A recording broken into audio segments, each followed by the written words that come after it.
നമസ്കാരം, ഞാൻ Gopalakrishnan. GK planet world of ക്രിസ്റ്റൽസിൻ്റെ പുതിയൊരു എപ്പിസോഡിലേക്ക് ഏവർക്കും സ്വാഗതം.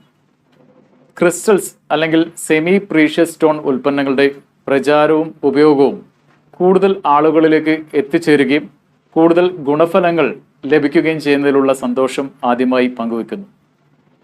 മനുഷ്യ ശരീരം എന്നത് വലിയൊരു ഊർജ്ജ രൂപമാണെന്ന് നമുക്കറിയാം. ഇവിടെ ക്രിസ്റ്റലുകൾ ആംപ്ലിഫയറുകൾ പോലെയോ അല്ലെങ്കിൽ ട്രാൻസ്ഫോമറുകൾ പോലെയോ ജീവോർജവുമായി പ്രവർത്തിച്ച് നമ്മുടെ ജീവകോശങ്ങൾ, വൈകാരിക തലം, മാനസിക തലം, ആധ്യാത്മിക തലം എന്നിവയെ ബാലൻസ് ചെയ്യുകയോ ഊർജ്ജവൽക്കരിക്കുകയോ ഒക്കെയാണ് ചെയ്യുക. അതുതന്നെയാണ് ഇവയുടെ പ്രവർത്തന തത്വവും. അപ്പോൾ നാം വ്യത്യസ്ത ആവശ്യങ്ങൾക്കായി വിദഗ്ധ ഉപദേശപ്രകാരമോ അല്ലാതെയോ ശരീരത്തിലോ വീട്ടിലോ സ്ഥാപനങ്ങളിലോ വാഹനങ്ങളിലോ ഒക്കെ ഉപയോഗിക്കുന്ന പലതരത്തിലുള്ള ക്രിസ്റ്റൽ അല്ലെങ്കിൽ സ്റ്റോൺ ഉൽപ്പന്നങ്ങൾ പല ഇടവേളകളിലായി കൃത്യമായ രീതിയിൽ ശുദ്ധീകരിക്കാനും ശ്രദ്ധിക്കേണ്ടതുണ്ട്. ശുദ്ധീകരണം എന്നതുകൊണ്ട് ഉദ്ദേശിക്കുന്നത് ക്രിസ്റ്റൽ ഉൽപ്പന്നങ്ങളിലുള്ള നെഗറ്റീവ് എനർജി മാറ്റുകയും അവയെ കൂടുതൽ ഊർജ്ജമണ്ഡലത്തിലേക്ക് അതല്ലെങ്കിൽ ചൈതന്യത്തിലേക്ക് കൊണ്ടുവരികയും ചെയ്യുക എന്നത് തന്നെയാണ്. മാത്രമല്ല, ഇത്തരം കാര്യങ്ങൾ തുടർച്ചയായി ചെയ്തു വരുമ്പോൾ ഉപയോഗിക്കുന്ന വ്യക്തിക്ക് അവയുമായി ഒരു ആത്മബന്ധവും അതുപോലെ തന്നെ വിശ്വാസമണ്ഡലത്തിൻ്റെ ശക്തിയും വർദ്ധിക്കും എന്നതും ഒരു വസ്തുത തന്നെയാണ്. അപ്പോൾ നിങ്ങളുടെ പ്രിയപ്പെട്ട ക്രിസ്റ്റൽ ഉൽപ്പന്നങ്ങൾ ക്ലെൻസ് ചെയ്യുന്നതിനായി അവയുടെ സ്വഭാവ ഗുണങ്ങൾക്ക് അനുസരിച്ച് പലതരം രീതികൾ ഉണ്ട്. അതിൽ ഒന്നാമത്തേത് സാൾട്ട് വാട്ടർ, ഉപ്പുവെള്ളം കൊണ്ടുള്ള ശുദ്ധീകരണമാണ്. അതിനായി കടലിലെ വെള്ളം ലഭ്യമാണെങ്കിൽ ഉപയോഗിക്കാവുന്നതാണ്. ഇത് വളരെ ഉത്തമവുമാണ്. കടൽ വെള്ളം ലഭ്യമല്ലെങ്കിൽ കല്ലുപ്പ് വെള്ളത്തിൽ അലിയിച്ച് ഉപയോഗിക്കാം. ഇതിനായി ഒരു ചില്ല് പാത്രം അല്ലെങ്കിൽ ബൗൾ ഉപയോഗിക്കാനും ശ്രദ്ധിക്കുക. മെറ്റൽ കൊണ്ടുള്ള പാത്രങ്ങൾ ഒഴിവാക്കുകയും വേണം. 1/2 മുതൽ 3/4 ഭാഗം വരെ ഉപ്പുവെള്ളം നിറച്ച് നിങ്ങളുടെ ക്രിസ്റ്റൽ ഉൽപ്പന്നങ്ങൾ 1 മുതൽ 24 മണിക്കൂർ വരെ അതിൽ മുങ്ങുന്ന വിധം വച്ച് പിന്നീട് ഒഴുക്ക് വെള്ളത്തിൽ അതല്ലെങ്കിൽ ടാപ്പ് വാട്ടർ തുറന്നു പിടിച്ച് അതിന് കീഴെ കഴുകി ശുദ്ധീകരിക്കാവുന്നതാണ്.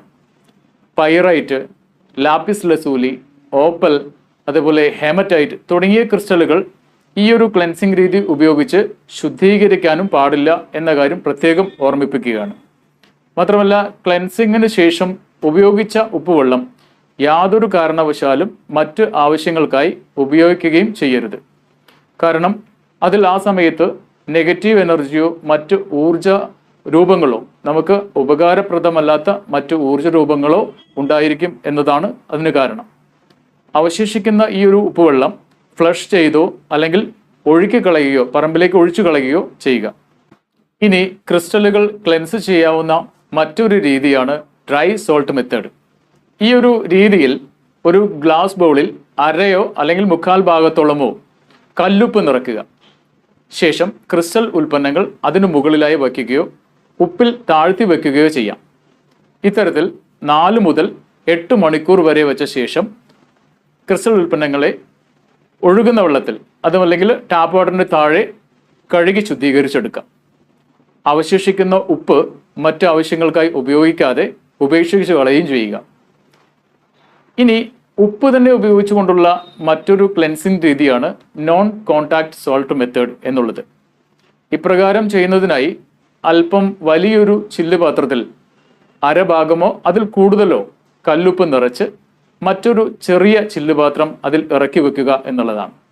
ഉള്ളിൽ വെക്കുന്ന ചെറിയ ചില്ലുപാത്രം പകുതിയോളം ഉപ്പിൽ താഴ്ത്തി വെക്കാനും ശ്രദ്ധിക്കുക.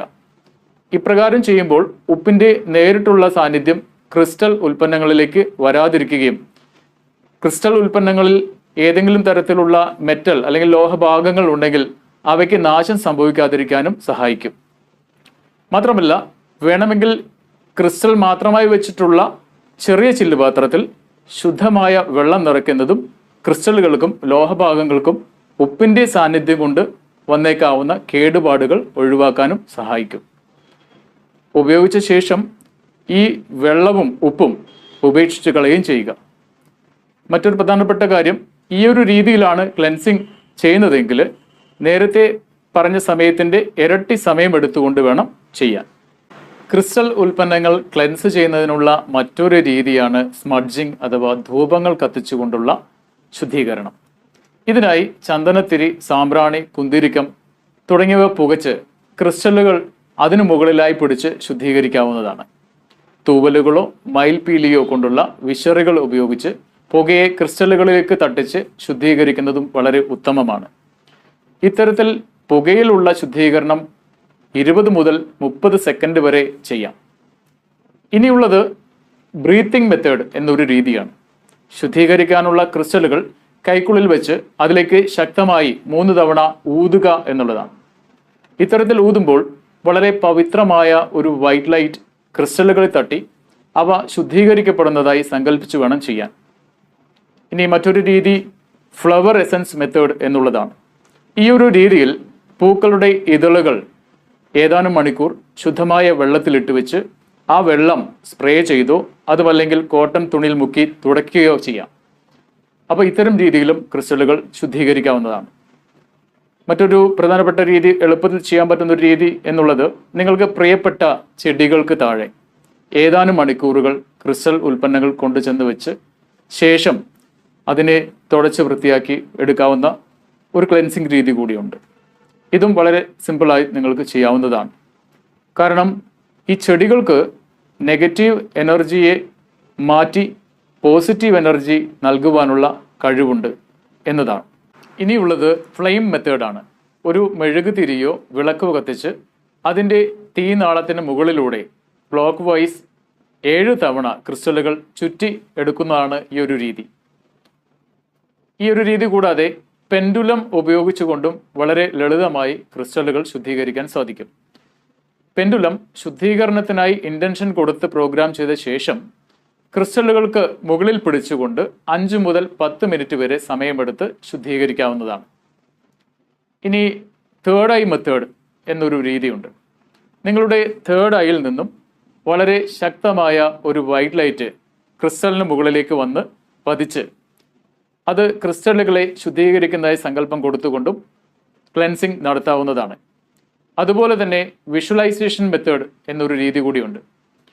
വിഷ്വലൈസേഷൻ ഉപയോഗിച്ചുകൊണ്ടും ക്രിസ്റ്റലുകൾ ശുദ്ധീകരിക്കാം. ശുദ്ധീകരിക്കാനുള്ള ക്രിസ്റ്റലുകൾ കയ്യിലെടുത്ത് അതിലേക്ക് ചുറ്റുപാടിൽ നിന്നും ഒരു ബ്രൈറ്റ് ലൈറ്റ് വന്ന് പതിച്ച് നെഗറ്റിവിറ്റി അതിൽ നിന്നും ഒഴുകി പോകുന്നതായിട്ട് സങ്കല്പം കൊടുത്ത് അതേസമയം തന്നെ അവയിലേക്ക് കൂടുതൽ പോസിറ്റീവ് ഊർജം ഒഴുകിയെത്തുന്നതായി സങ്കല്പം കൊടുത്തുകൊണ്ട് ചെയ്യാവുന്നതാണ്. ഇനി റെക്കി മെത്തേഡ് കൊണ്ടും ക്രിസ്റ്റലുകൾ ശുദ്ധീകരിക്കാവുന്നതാണ്. അപ്പോൾ ശുദ്ധീകരിക്കാനുള്ള ക്രിസ്റ്റലുകൾ കൈവെള്ളയിലെടുത്ത് അതിൽ ചോക്കൂറെ പവർ സിമ്പിൾ വരച്ച ശേഷം നെഗറ്റീവ് എനർജി പോകുന്നതിനായുള്ള ഇൻറ്റൻഷൻ നൽകിയും ക്രിസ്റ്റലുകൾ എളുപ്പത്തിൽ ശുദ്ധീകരിച്ചെടുക്കാം. 3 മുതൽ 5 മിനിറ്റ് വരെ ഇത്തരത്തിൽ റെക്കി നൽകാം. ക്രിസ്റ്റൽ ക്ലെൻസിങ്ങിനുള്ള മറ്റൊരു മാർഗമാണ് പിരമിഡ് ഡോം മെത്തേഡ്. ശുദ്ധീകരിക്കാനുള്ള ക്രിസ്റ്റലുകൾ ഈ ഒരു പിരമിഡ് ടോപ്പിൻ്റെ അടിയിലായി 5 മുതൽ 8 മണിക്കൂർ വരെ വെച്ചുകൊണ്ട് ക്ലെൻസ് ചെയ്യാവുന്നതാണ്. പിരമിഡിൻ്റെ ആകൃതി തന്നെ വളരെയധികം ഊർജം പ്രദാനം ചെയ്യുന്ന ഒന്നാണെന്ന് നമുക്കറിയാവുന്നതാണ്. ഇനി ക്രിസ്റ്റലുകൾ ക്ലെൻസ് ചെയ്യാവുന്ന മറ്റൊരു ഊർജ വിനിമയ രീതിയാണ് ബെൽ ഓർ സ്വിങ്ങിങ് ബോൾ മെത്തേഡ് എന്നുള്ളത്. ബെൽ അല്ലെങ്കിൽ സ്വിങ്ങിങ് ബോളിൻ്റെ വൈബ്രേഷന് ക്രിസ്റ്റലുകളെ ശുദ്ധീകരിക്കാനുള്ള കഴിവുണ്ട്. ക്രിസ്റ്റലുകൾക്ക് സമീപം ഇവയുടെ ശബ്ദം ഉണ്ടാക്കുന്ന ഈ ഒരു മെത്തേഡ് ലളിതവും കൂടുതൽ സൗകര്യപ്രദവുമായിരിക്കും. അപ്പോൾ ഈ ഒരു എപ്പിസോഡ് ഇവിടെ പൂർണ്ണമാവുകയാണ്. മേൽ വിവരിച്ച ക്ലെൻസിങ് രീതികളിൽ അനുയോജ്യമായത്, ക്രിസ്റ്റലുകളുടെ സ്വഭാവ ഗുണങ്ങൾക്കനുസരിച്ച് അനുയോജ്യമായത് നിങ്ങൾക്ക് സ്വീകരിക്കാവുന്നതാണ്. അടുത്ത എപ്പിസോഡ് തീർച്ചയായും കാണുക. കാരണം ക്രിസ്റ്റലുകളെ എനർജൈസ് ചെയ്യാനുള്ള മാർഗങ്ങളെക്കുറിച്ചുള്ളതാണ് ആ ഒരു സെഗ്മെൻറ്റ്. അപ്പോൾ വീഡിയോ ഇഷ്ടമായാൽ തീർച്ചയായും ഷെയർ ചെയ്യുക, കമൻറ്റ് ചെയ്യുക. പിന്നെ ഇതുവരെ സബ്സ്ക്രൈബ് ചെയ്തിട്ടില്ല എങ്കിൽ സബ്സ്ക്രൈബ് ചെയ്യാനും മറക്കരുത്. അപ്പോൾ ഏവർക്കും നന്മകൾ നേരുന്നു. നന്ദി, നമസ്കാരം.